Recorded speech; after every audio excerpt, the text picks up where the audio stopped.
Hola, ¿qué tal? Hoy tengo el placer de tener aquí conmigo a Marc Vidal. Hola, Marc. Encantado. Marc, para los que no sepáis quién bueno, de hecho eres un emprendedor en serie, Eso dice. ¿no? Y ciudadano del mundo, porque vives entre muchos países.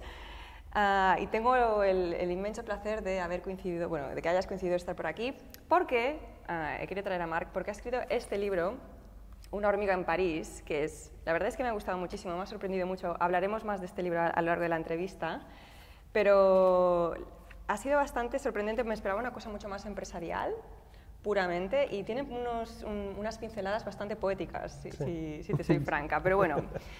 Marc ha escrito también otros libros, por ejemplo, el de Crónica de una crisis anunciada o Contra la cultura del subsidio. Yo diría que este libro es casi como un manifiesto, es como lo he visto yo. ¿Podría ser o...? Sí, es poesía, ¿no? Como dices tú, pero seguramente es que es la manera más simple de explicar cómo se innova en un negocio, y al final resulta que las cosas no son tan complicadas como nos explican en las escuelas de negocio. Cierto. Y es más fácil de lo que nos pensamos, o tiene más sentido común de lo que nos pensamos. Te voy a hacer las preguntas que yo necesitado. Una vez terminado de leer el libro he pensado, ostras, es que le preguntaría esto, y a lo mejor no son las típicas preguntas empresariales sobre la innovación, pero son preguntas que me apetece hacerte, ¿de acuerdo?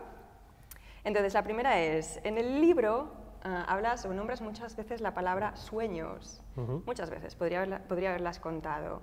¿Qué papel juegan los sueños en el desarrollo de un negocio?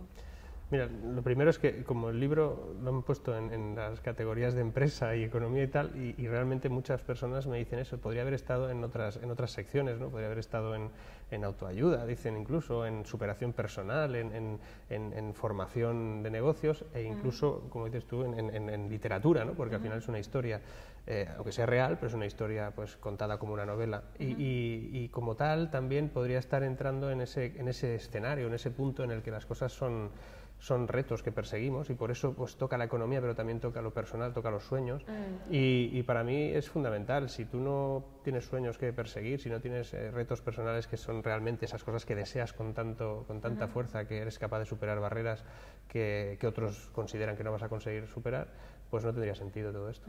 Es como el motor, ¿no? Sí, es el tractor, que digo yo, ¿no? El tractor de mi vida es todo el paisaje onírico en el que yo me desarrollo, y tiene que ver con que todos los días de mi vida me tengo que levantar pensando que tengo un sueño que perseguir.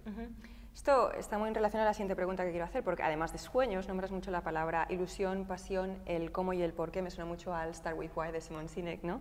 Y al propósito, ¿no? Diría que parece como que para ti emprender es una forma de poder vivir todos estas emociones. A mí no me preocupa mucho el qué.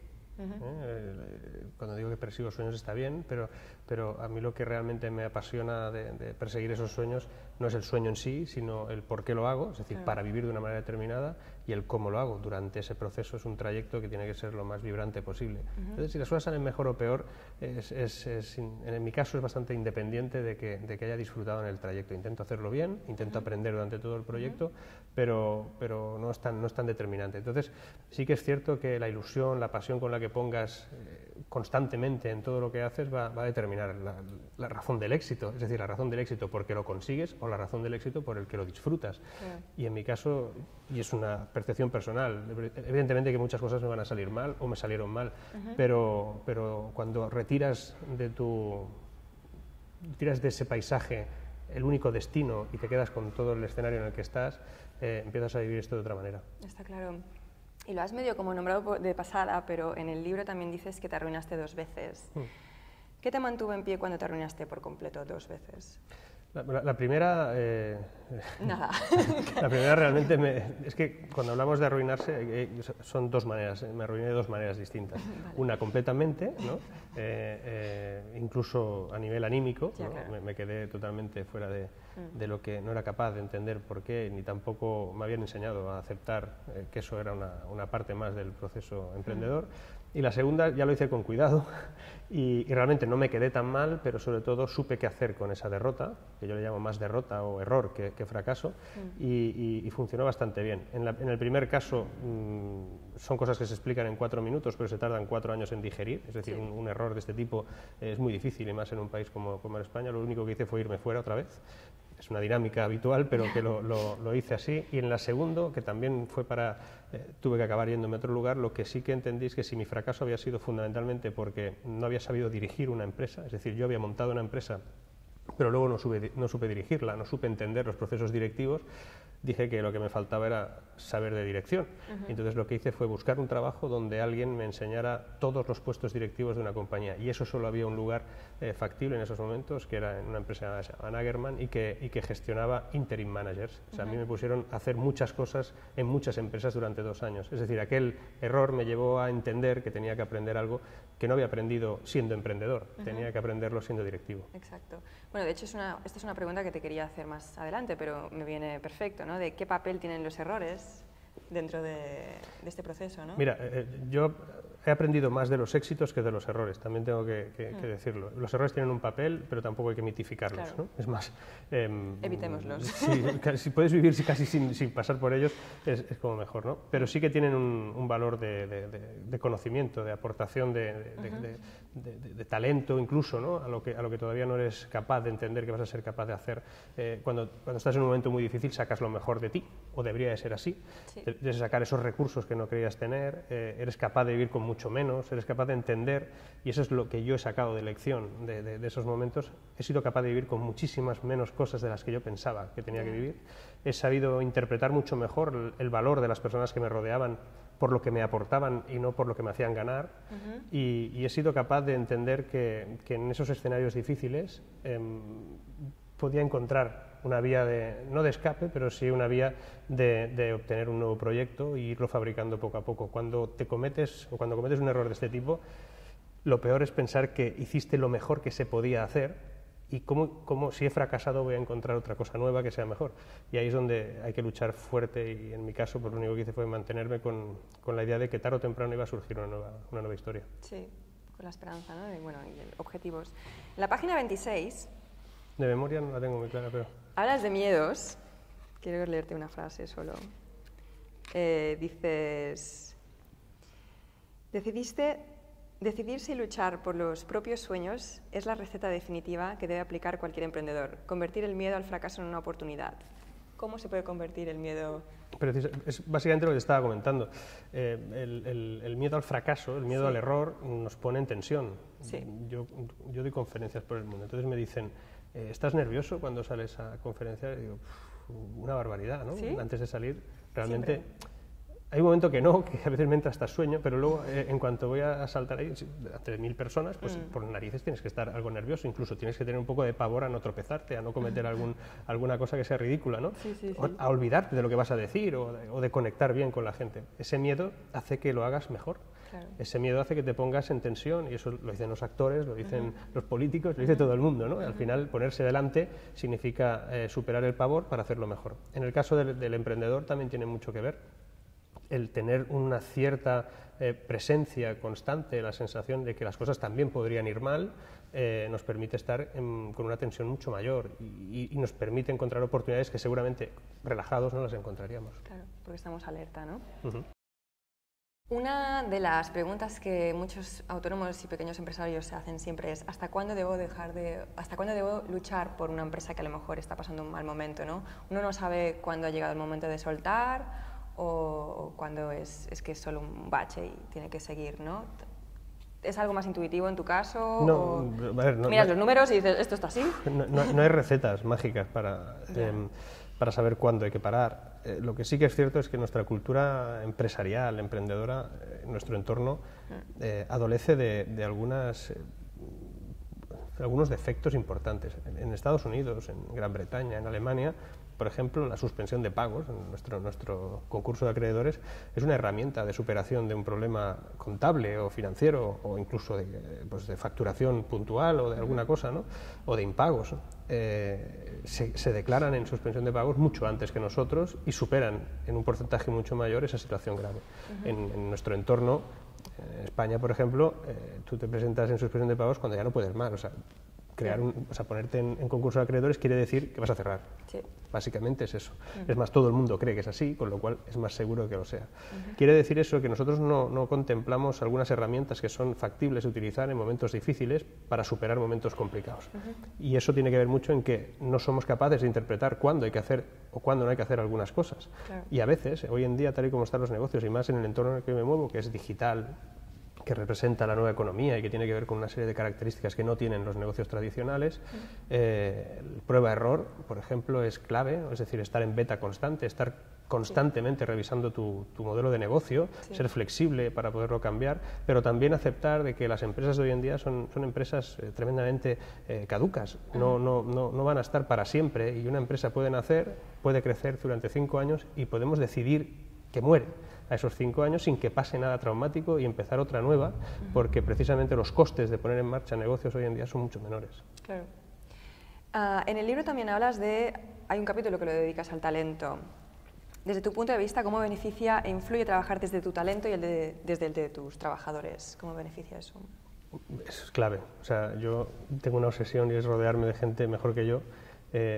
Ahora mismo, esta mañana, antes de estar con vosotros, pues negociaba cómo incorporar a alguien que sea mi jefe, ¿no? Es decir, sí, estoy por lo menos en alguna compañía, intentar que alguien sea mi jefe, porque como hay gente mucho mejor que yo y seguramente sabrán sacarle mucho más partido a mis negocios que yo puse en marcha y que ahora tal vez necesitan gente que sabe mucho más, ¿no?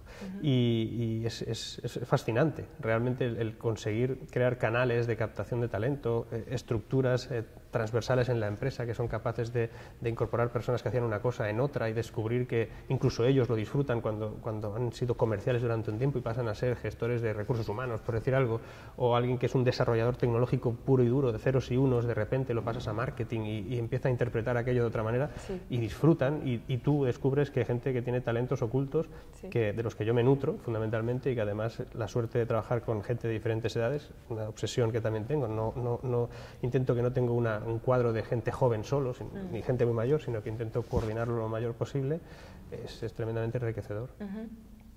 Por no decir ya de países, que también es otra obsesión de que la gente esté en diferentes lugares, ¿no? Exacto. Leyendo tu libro, uno se pregunta ¿hasta cuándo debe uno hacer crecer y expandir su empresa? Eso es, yo creo, en mi caso es biológico. Sí, ¿no? Es como un achiever en potencia. Me fui muy pronto, no regresé, que dicen algunos, dicen no has regresado, has pasado por aquí, pero no has regresado. Y la verdad es que cuando hablábamos de sueños al principio, mi sueño, uno de los primeros sueños que yo tuve en la vida, y de hecho lo plasmé en una carta que me escribí a mí mismo para abrir muchos años después, ponía que yo quería viajar mucho y quería dirigir mi vida, y eso hoy en día solo es compatible con el hecho de ser emprendedor, y emprendedor de una manera determinada, y en mi caso el montar negocios que me permitan estar en muchos lugares durante el año, durante la vida, y que además eso me permita hacerlo porque es lo que tengo que hacer y que me permite a la vez hacer lo que yo quiero hacer con esa gestión, solo me permite expandir, es decir, montar oficinas e internacionalizar mis productos y mis negocios en diferentes partes del mundo. Es imprescindible hoy en día entender que hay que irse a vender a otros lugares. Lo que está por ver es si eso precisa una instalación, una filial, una sucursal, un partner local, o simplemente vender al long tail si es un producto tecnológico que no requiere esas instalaciones. Pero lo que sí que es cierto es que plantearse un negocio hoy en día desde un punto de vista muy local, sin pensar en la expansión, es muy complicado y además tiene visos de que no puede salir bien. Contraproducente. Y ya para terminar, ¿qué piensas de la ambición? Este es un debate tuitero, ¿no? Tuitero. Ahí te metiste en un fregado. No, es que yo la ambición es como lo de especular, ¿no?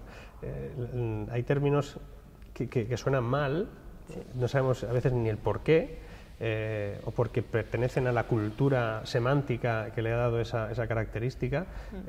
En España es un país que, por ejemplo, en la lengua española, catalana, o nuestro entorno, se han creado términos como emprendedor, porque empresario sonaba mal.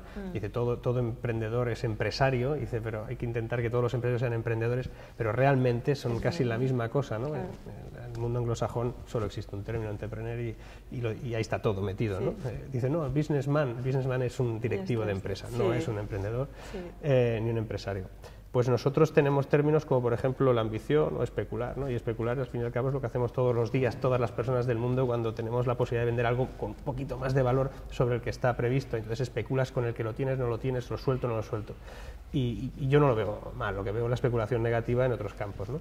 Y en el campo de la ambición, si esa ambición es para aprender, si esa ambición es para ser más, para conseguir más cosas, y si esas cosas que consigues además eres capaz de revertirlas en tu entorno, en transformar tu entorno, pues yo no lo veo mal, no lo veo mal. Es más, en mi caso la ambición, y la tengo, ha sido un motor de crecimiento personal, y mientras yo crecía personalmente, crecían también personas a mi alrededor y proyectos, y yo creo que no ser ambicioso es contraproducente con ser emprendedor, porque un emprendedor que no es muy ambicioso, pues no sé yo hasta qué punto eso puede ser compatible. Puede ser uno autogestor, ¿no? y querer vivir solamente a un entorno determinado, pero yo creo que la ambición pertenece a la superación, y yo la englobo en ese conjunto de palabras, ¿no? Superar, aprender, crecer. Sí. Para mí la ambición es eso. Sí, sí, estamos de acuerdo. No estoy hablando de dinero, estoy hablando de cosas que tienen que ver incluso con cosas anímicas, ¿no? Claro. Yo vivo en constante revolución íntima. Vivo con un cambio interno que intenta adecuarse a los tiempos que vive constantemente. Es estresante, pero es así, porque todo va muy rápido, y en ese cambio aparece la ambición de cada vez tener más conocimiento, saber más, estar con mejores personas. Está claro. Marc, muchas gracias. A vosaltres. Ha sido un placer. Para aquellos que no tengáis el libro, es obligatorio leerse esto, si queréis seguir viendo mis vídeos. Una hormiga en París, de Marc Vidal. Pondré los links debajo del vídeo. Ha sido un placer y también, mucho éxito, mucha suerte. Gracias. Y si te ha gustado este vídeo, ya sabes, le das manos para arriba en YouTube o te suscribes a mi canal, y si no estás en mi lista, ven a laurarribas.com, suscríbete a mi newsletter.